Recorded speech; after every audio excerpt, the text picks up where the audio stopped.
doctora en Letras por la Universidad Nacional Autónoma de México. Ha dedicado su investigación a las fascinantes relaciones entre la imagen y el texto en el arte y la literatura de los siglos XX y XXI. Actualmente es directora del Instituto de Investigaciones Bibliográficas, Biblioteca y Hemeroteca Nacionales de México. Por favor, recibamos con un cálido aplauso a la renombrada investigadora María Andrea Giovine.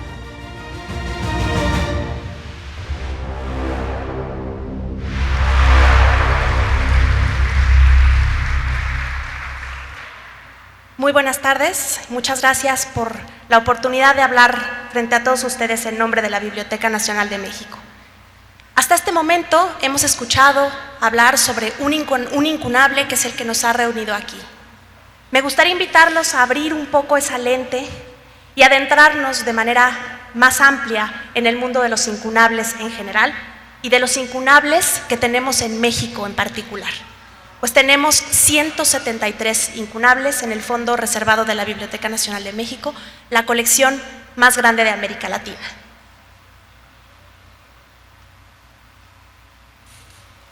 ¿Qué tanto reparamos en el valor histórico de los objetos que llegan a nuestras manos?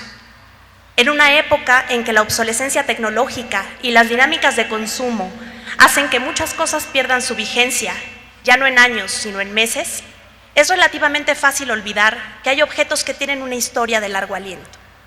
Por fortuna, no todo es tan nuevo en el mundo, y eso es algo que vale la pena recordar de vez en cuando, ya que hay ciertos objetos que han circulado y permanecido a lo largo de la historia muchos más años de los que podemos imaginarnos. Objetos que en su propia materialidad guardan la historia de su paso por el mundo y que han sido imprescindibles para determinar los rasgos que perfilan nuestra cultura contemporánea. El libro, decía Borges, es el instrumento más asombroso porque es una extensión de la memoria y de la imaginación. No en vano el mismo autor se imaginaba el paraíso en forma de una biblioteca. Yo, a título personal, creo que aprender a leer es lo más importante que me ha pasado en la vida. Ay, los libros, esos pequeños objetos cargados de eternidad. A lo largo de la historia, una buena cantidad de los objetos que trascienden el paso del tiempo y que nos hablan sobre él ya no tienen su uso original. No podemos peinarnos el cabello con un peine que sobrevivió del antiguo Egipto, ni podemos tomar agua de una vasija olmeca del preclásico. Sin embargo, gracias a la existencia y la labor de bibliotecas, los libros que han sobrevivido al pasado siguen cumpliendo su función original, en ocasiones 6 siglos después, como es el caso de los incunables. Abrir las páginas de nuestra historia escrita para adentrarnos en un libro incunable es iniciar una trayectoria que conecta nuestra actualidad con los orígenes del libro impreso, con los trabajos de los primeros talleres tipográficos que a partir de 1450 desarrollaron una tecnología que revolucionó la cultura occidental en todas sus dimensiones, la imprenta de tipos móviles. Si bien es cierto que este invento se suele atribuir a Gutenberg, se ha demostrado que entre 1430 y 1450, en algunas ciudades de Europa, hubo talleres de orfebrería abocados a tratar de resolver el problema técnico que implicaba la multiplicación de libros. Para la creación de los tipos móviles, recuerda Lucien Febvre, era necesario fabricar un punzón de metal duro, proceder a la ejecución de una matriz, golpear con suficiente precisión ese punzón sobre un bloque de metal menos duro, fundir, por último, con la ayuda de esa matriz, los caracteres hechos de una aleación adecuada. Todas estas operaciones nos explican por qué el nuevo arte tomó cuerpo en los círculos de los orfebres, toda una evolución tecnológica. El nuevo conocimiento pasó de ciudad en ciudad gracias a los operarios que difundieron su práctica de un taller a otro. Así, entre 1469 y 1500, se estima que tan solo en Venecia había poco más de 50 imprentas activas. Durante la década de los 70, las imprentas proliferaron también en algunas de las ciudades comerciales más importantes de Europa, como Florencia, Estrasburgo, Milán, Nuremberg, París, Roma, Sevilla, Colonia, entre muchas más. A este periodo histórico de la producción de libros nos referimos cuando hablamos de un incunable. Es decir, los libros incunables son aquellos ejemplares que aparecieron durante los primeros 50 años que siguieron a la divulgación de los métodos de la imprenta de Gutenberg, una etapa en la que los libros impresos tuvieron características muy particulares. Por una parte, buscaban asemejarse a los libros manuscritos de épocas previas.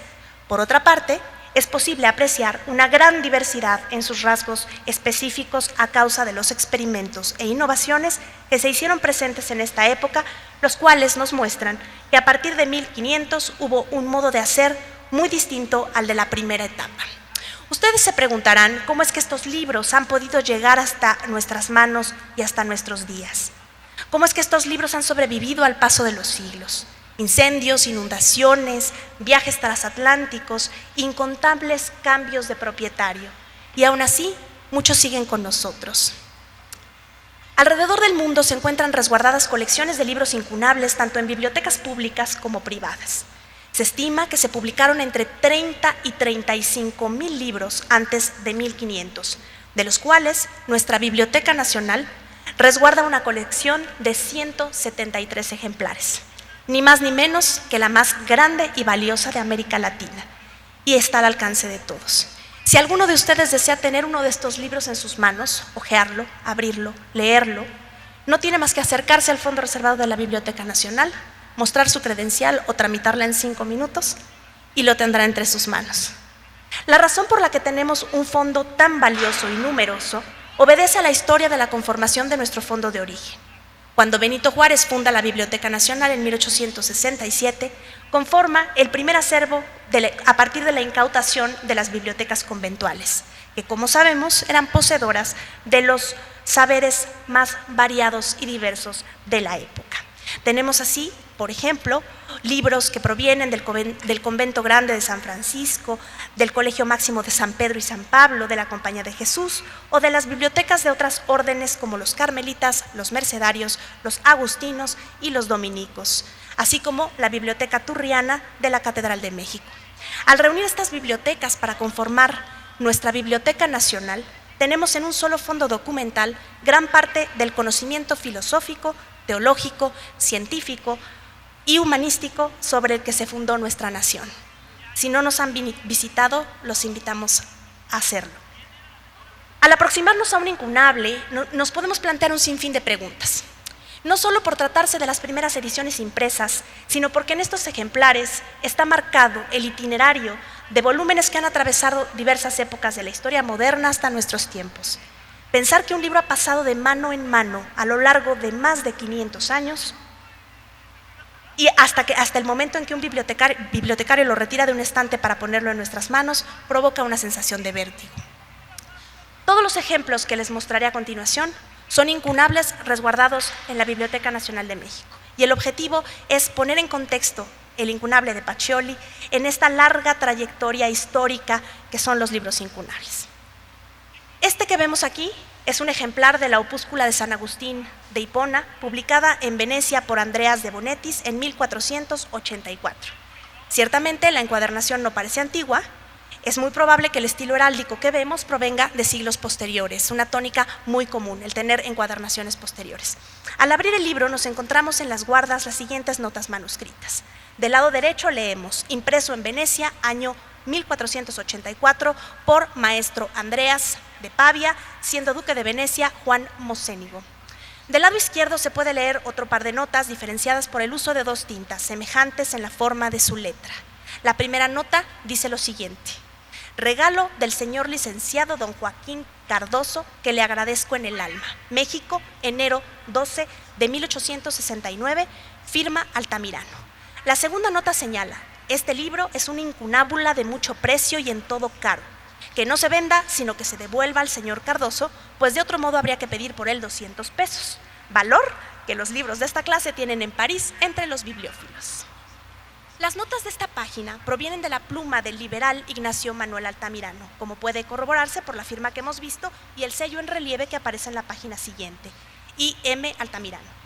No es extraño que un poeta y bibliófilo como Altamirano reconociera el valor de un incunable, ni que la encuadernación que une la obra de San Agustín con la de Bonaventura, otro incunable del mismo año, provenga de los tránsitos entre bibliotecas públicas y privadas del México del siglo XIX.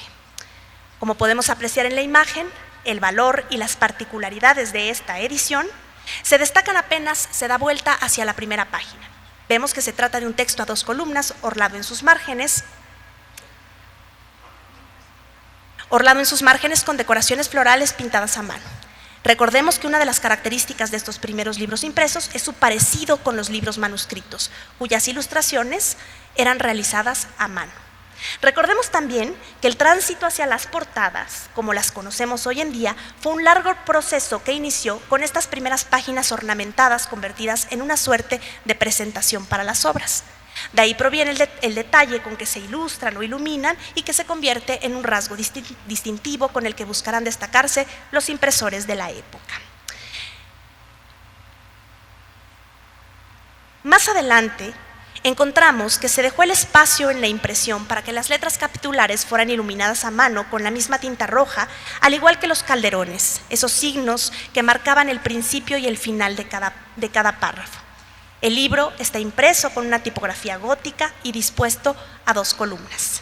Notemos que incluso ya contamos con encabezados que van orientando la lectura a través de sus capítulos, así como un índice de contenidos. Todas estas marcas que tienen que ver con la estructura de un libro, en realidad lo que están estructurando también es nuestro pensamiento, nuestra conciencia lectora, nuestra jerarquía de las ideas, aquello que nos parece más relevante destacar y que ponemos de alguna manera enfrente y al final. Aquí tenemos un libro del sabio Ibn Sarabi, traducido del hebreo o árabe al latín en 1473, publicado en Milán por la imprenta de Antonio Sarotto, el cual está, como pueden ustedes ver, casi completamente repleto de notas marginales, también en latín.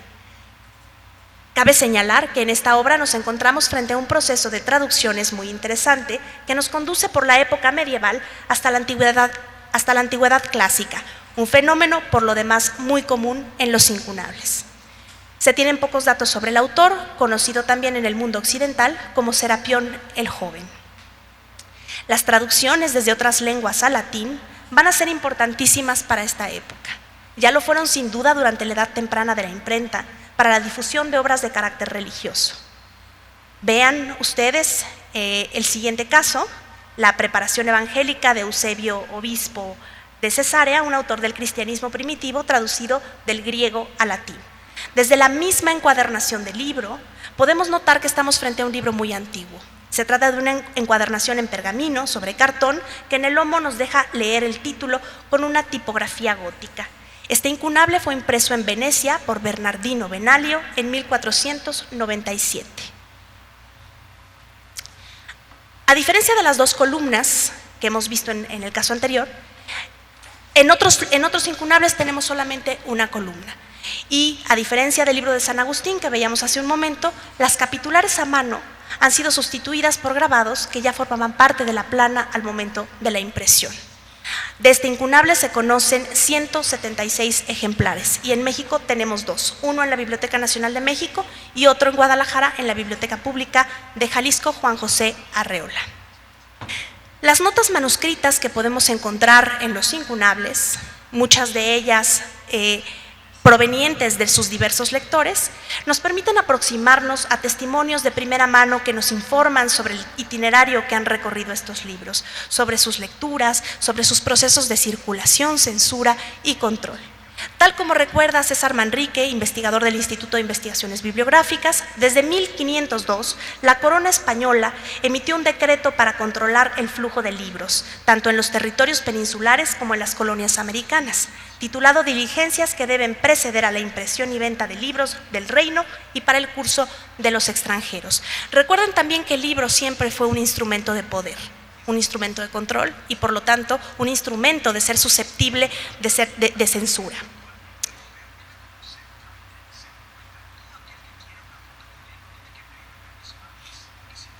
Perdón.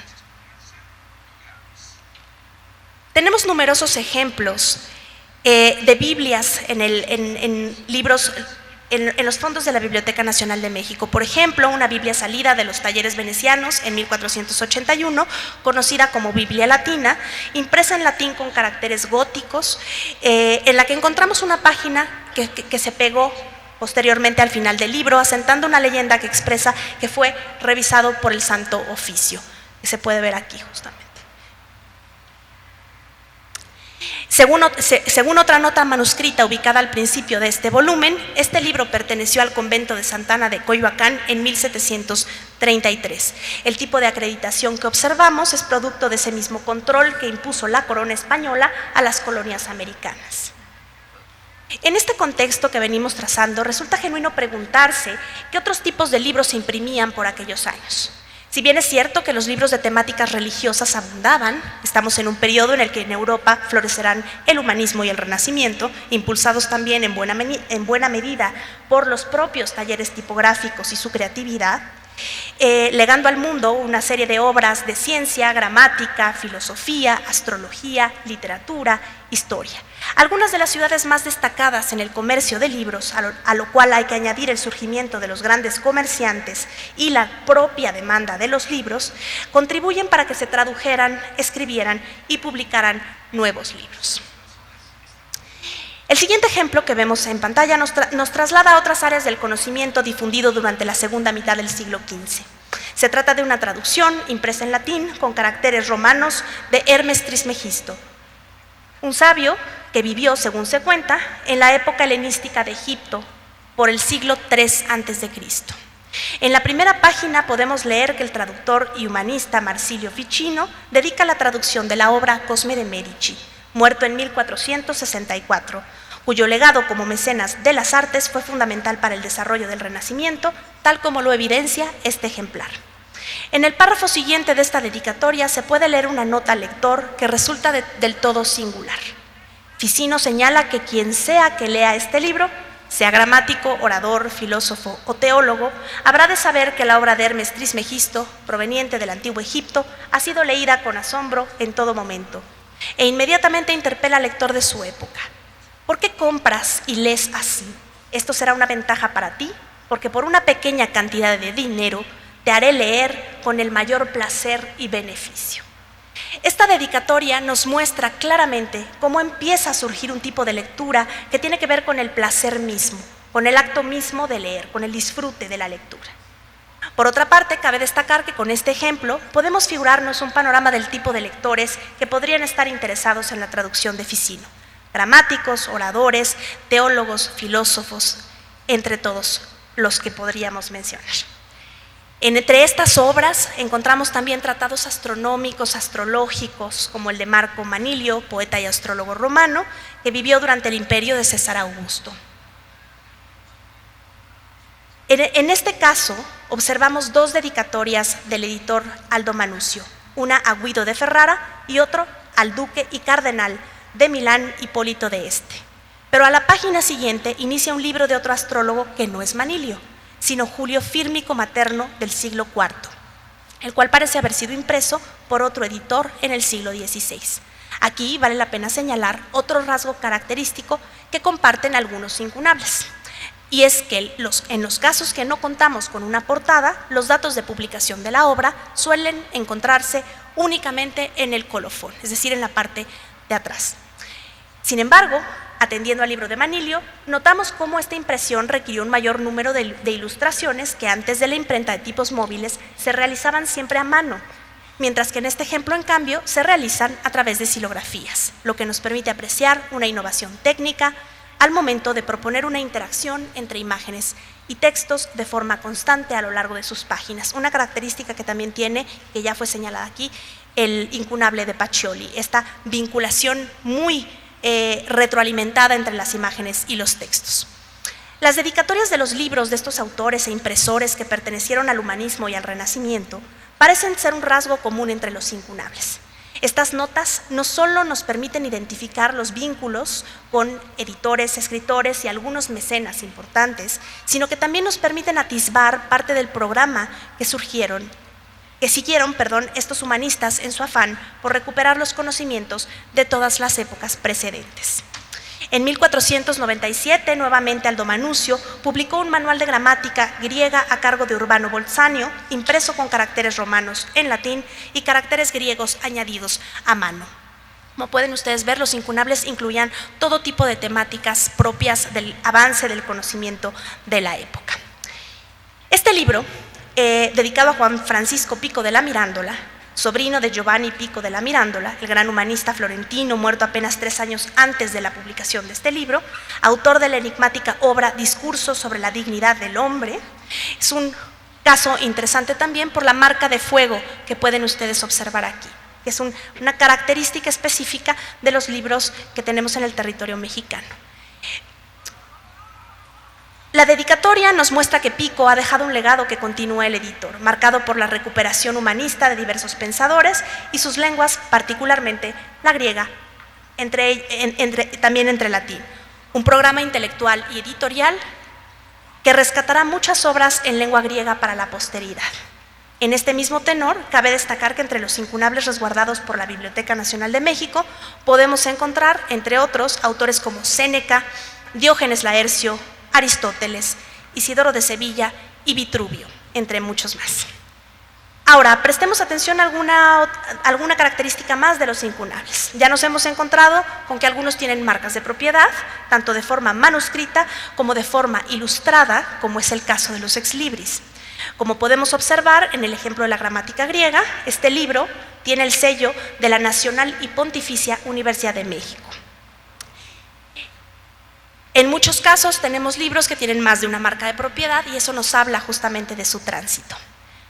De acuerdo con el catálogo de incunables de la Biblioteca Nacional, elaborado por Jesús Simov Cabrera en 1968 y actualizado en 1987, nuestra colección se compone de libros que en su mayoría provienen de las bibliotecas de las órdenes religiosas, como ya decíamos. Gracias a este catálogo que ustedes pueden consultar, podemos identificar que entre nuestros incunables se encuentran libros de los conventos ubicados en la Ciudad de México, de las órdenes de carmelitas, agustinos, dominicos, franciscanos, jesuitas y mercedarios.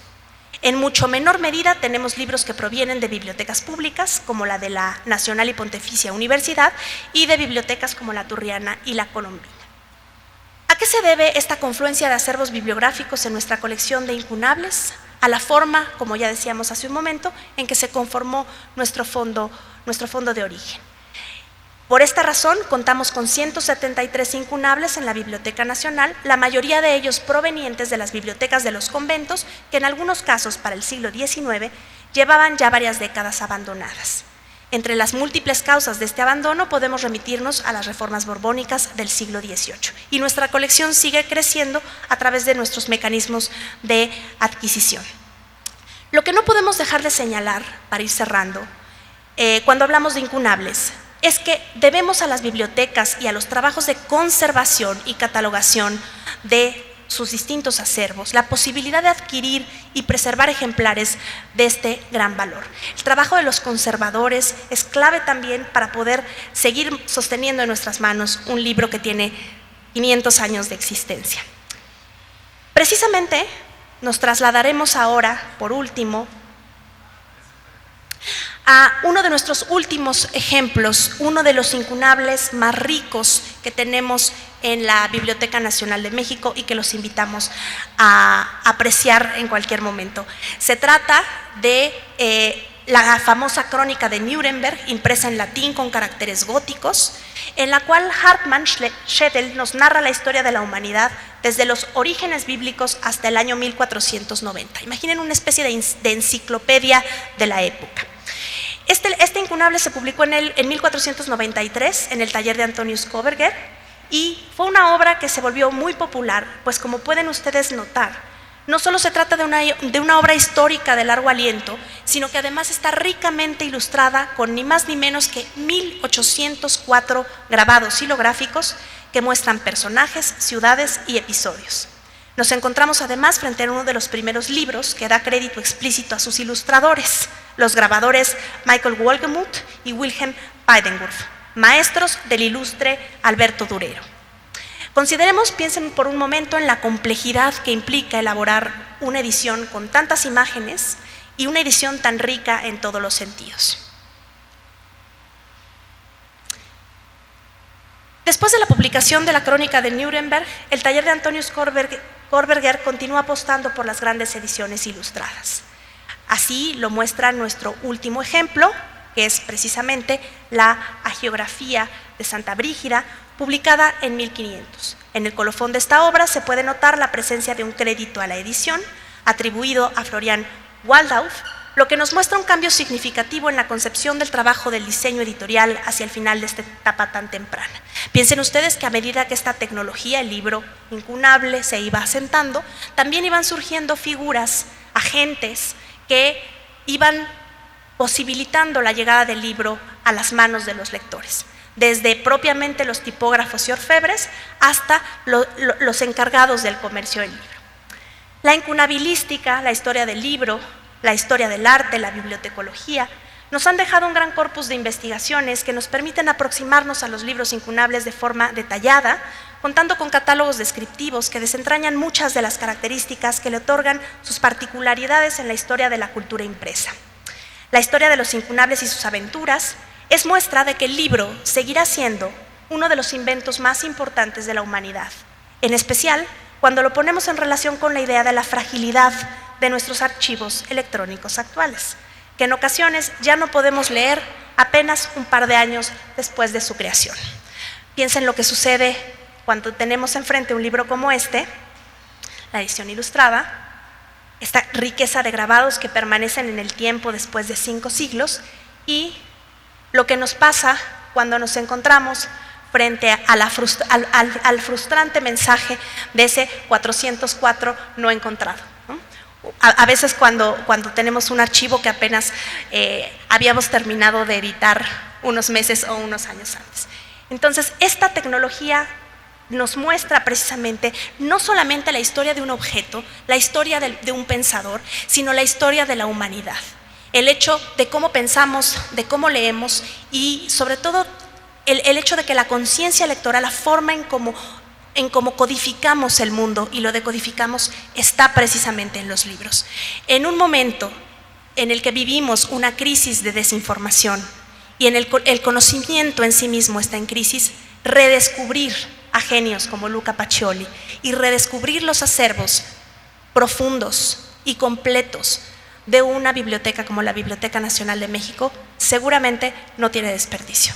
Muchas gracias.